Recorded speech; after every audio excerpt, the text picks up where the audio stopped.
الله فلا مضل له ومن يضلل فلا هادي له وأشهد أن لا إله إلا الله وحده لا شريك له ونشهد أن سيدنا ومولانا محمدا عبده ورسوله أما بعد فأعوذ بالله من الشيطان الرجيم بسم الله الرحمن الرحيم إنما يخشى الله من عباده العلماء وقال رسول الله صلى الله تعالى عليه وسلم طلب العلم فريضة على كل مسلم وقال رسول الله صلى الله تعالى عليه وسلم كن عالما أو متعلما أو محبا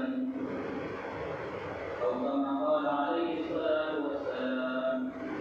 صدق الله العظيم وصدق رسوله النبي الكريم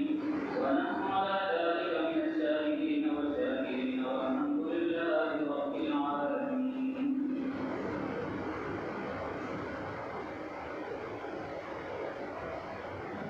برادران اسلام،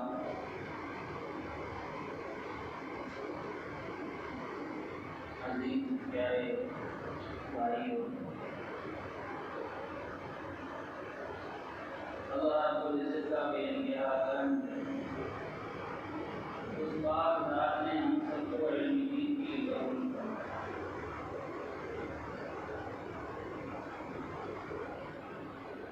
اللہ کے رسول صلی اللہ تعالی علیہ وسلم نے بہت ساری احادیث میں اور روایتوں میں طالب علم کی بہت ساری فضیلتیں فرمائی ہیں۔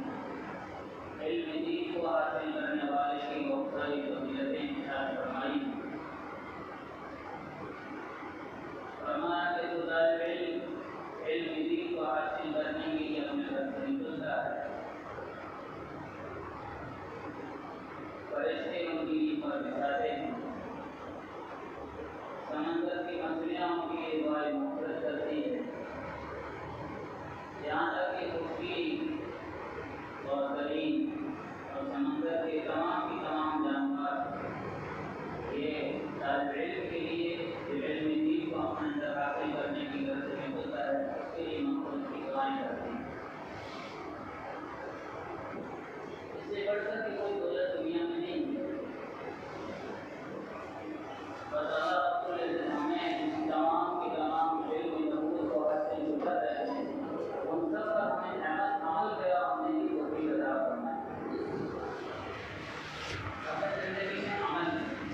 کروا رہے ہیں، سکھا رہے ہیں، قرآن کو ان کے بچوں کے سینوں میں منتقل کر رہے ہیں، ان بچوں سے بھی محبت کرنے والے بن جاؤ، اور جو بچوں پر محنت کر رہے ہیں دن اور رات ایک کر کے، اپنے پریوار سے دور رہ کر کے، اپنے رشتے داروں سے دور رہ کر کے، اپنے خاندان اور قبیلوں سے دور رہ کر کے، اپنے آبائی وطن اور آبائی اجداد سے دور رہ کر کے، یہ طلبہ پر اور ان کو اپنا آواز جو ہے امانت سمجھ کر کے، کہ ان لوگوں نے ان لوگوں کو، ان بچوں کو ہمارے حوالے کیا ہے، اس مصیبتوں سے ان کے ماں باپ تکلیف اٹھا کر کے، وہ مزدوری کر کر کے ان بچوں کو ہمارے حوالے کیا ہے، اگر ان بچوں کو اپنی امانت سمجھ کر کے وہ ہمیں رات دن ہمارے اوپر محنت کر کے، خود استاد جس طالب علم کا سبق یاد نہیں ہوتا ہے، اسباق علم کا ناکا ہو جاتے ہیں، میرے دوستوں بزرگوں اور میرے پیارے بھائیوں، اس بچے کے ماں باپ کو اتنی فکر نہیں ہوتی ہے جتنی اس استاد کو اتنی فکر ہوتی ہے کہ آج اس بچے کا سبق ناکا ہو گیا۔ ماں باپ نے محنت کر کے ہمیں خوشامد کر کے لا کے مدرسے میں چھوڑ دیا ہے، لیکن اب مدرسے میں آنے کے بعد ہمارے ماں باپ سے زیادہ فکر کرنے والا ہمارے استاد ہے۔ ہر وقت اس محنت میں رہتا ہے یہ بچہ کیسے کامیاب ہو جائے، یہ بچہ عزت کی چوٹیوں پر کیسے پہنچ جائے، زمانہ اور آنے والے مستقبل میں اس کا اکرام ہو، یہ اچھی جگہ پہنچے، اچھی طریقے سے لوگ جیسے علمی کے فائدہ اور استفادہ حاصل کریں، اس استاد کی ہر وقت دن اور رات ایک سوچ اور ایک فکر کو استاد ڈوبا رہتا ہے۔ اسی لیے صلاحیتوں کا اللہ محتاج نہیں ہے، اللہ تعالیٰ صلاحیتوں کا محتاج نہیں ہے، اللہ معاف فرمائے ایسی ایسی صلاحیتوں والے ضائع اور بیکار ہو گئے، اللہ تعالیٰ نے ان کو دور جا کر کے پٹک دیا، چاہے وہ دین کے رہے یا دنیا کے رہے، اللہ تعالیٰ قابلیت کو محتاج ہے، اسی لیے اللہ تعالیٰ سے ہر وقت، ہر نماز کے بعد، ہر نوافل میں، ہر تہجد میں، ہر اذان اور اقامت کا وقت کا جو وقت ہے، ہم فارغ کر کے مسجد میں آ جاتے ہیں، یہ کیوں کہا جاتا ہے؟ اس لیے تو اللہ کے رسول صلی اللہ تعالیٰ علیہ وسلم نے فرمایا اذان اور اقامت کے بیچ کا جو وقفہ ہے، جو ٹائم ہے، جو وقت ہے، اس وقت میں کی جانے دعائیں اور جلد قبول ہوتی ہے۔ صحابہ کرام رضوان اللہ تعالیٰ اجمعین نے پوچھا کہ یا رسول اللہ صلی اللہ علیہ وسلم ہم اس وقت کیا دعائیں مانگے؟ اللہ کے رسول صلی اللہ علیہ وسلم نے فرمایا اس وقت دنیا اور آخرت کی بھلائی کو مانگا، اس وقت دنیا اور آخرت کی بھلائی کو مانگا۔ اس لیے میرے پیارے بزرگوں اور دوستوں، یہ اساتذہ اس لیے اللہ تعالیٰ صلاحیتوں کا محتاج نہیں، ہمیں اللہ تعالیٰ سے قبول ہونا ہے کہ اللہ تعالیٰ مجھے قبول کرے اور مجھ سے کوئی نہ کوئی دین کی خدمت کے لیے آخری موت تک مجھے دین کی خدمت سے وابستگی نصیب فرمائیں، یہ قبول کروانا اللہ سے۔ ایسی ایسی صلاحیتوں کے مالک جو عشق کی عظیم درجات کے اندر کوئی اس کتاب کو پڑھانے والا اور تکرار کرنا، اساتذہ پڑھا رہے ہیں، تکرار کرنا کرانے والا طالب علم اس میں سے ہزاروں میں سے کوئی ایک اور دو ہی ہوا کرتے تھے، ایسی مشکل اور ایسی کٹھن کتابوں کا تکرار کرنا کرانے والے طلبا کو اللہ تعالیٰ نے ان کو قبول نہیں کیا، اور ایسے دور جا کر ان کو جگہ پٹک دیا کہ اللہ معاف فرمائے۔ اور میں یہ باتیں اس لیے آپ کے حوالے کر رہا ہوں، یہ مجمع یہ طلبا کا مجمع ہے، اساتذہ میری اس بات کے مخالف حاضر نہیں ہوں، میں تو ان کا ایک اللہ سا غلام اور خادم ہوں کہ اللہ کے رسول صلی اللہ علیہ وسلم نے اس نبوت والے دین کو ہم تک پہنچایا، ہمیں اس کا وارث بنایا، ہمیں اس کی قدر کی توفیق عطا فرمائے، اور اللہ سے رونا معافی شافی اسی چیز کی کروائی ہے، کہیں خدا نہ خواستہ ہم سے کسی لفظ کی بنا پر اللہ تعالیٰ مجھ سے اس میں بہترین نعمت اور اعلیٰ ترین عظیم ترین نعمت ہے، اس نعمت کو اللہ تعالیٰ مجھے کہیں چھیننا۔ ہم جب جامعہ پڑھتے تھے وہاں ایک ترمذی پڑھاتے تھے حضرت مولانا اسماعیل صاحب وہ ہم کو یہ واقعہ نقل کیا انہوں نے دورہ کے اندر، کہا کہ حضرت مولانا غلام صاحب عثمان اللہ تعالیٰ ہم کو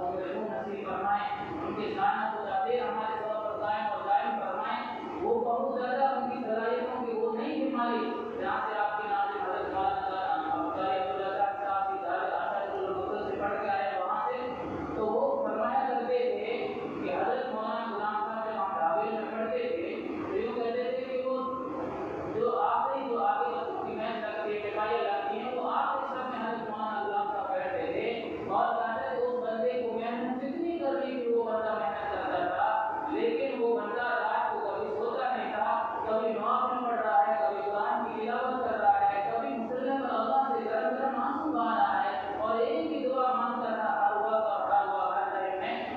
مجھ سے دین کا کام لے لے، اللہ مجھے دین کی خدمت کے لیے قبول فرما لے۔ میرے دوست اور پیارے بھائیوں، آج بتاؤ اللہ تعالیٰ نے اس کو اتنا قبول فرمایا حضرت والا کو کہ دنیا ان کو یاد کرتی ہے، اور ایسی دنیا کی اصلی تعلیم سے لے کر کے دینی اور دنیا کی تعلیم کی کوئی ایسی ڈگری اور کوئی ایسی یونیورسٹی اور کوئی ایسی کالج یہاں نہیں چھوڑی جو حضرت مولانا نے وہاں تعمیر کروائی اور اس کو بنیاد رکھ کر کے اس کو منزل محمود تک پہنچایا۔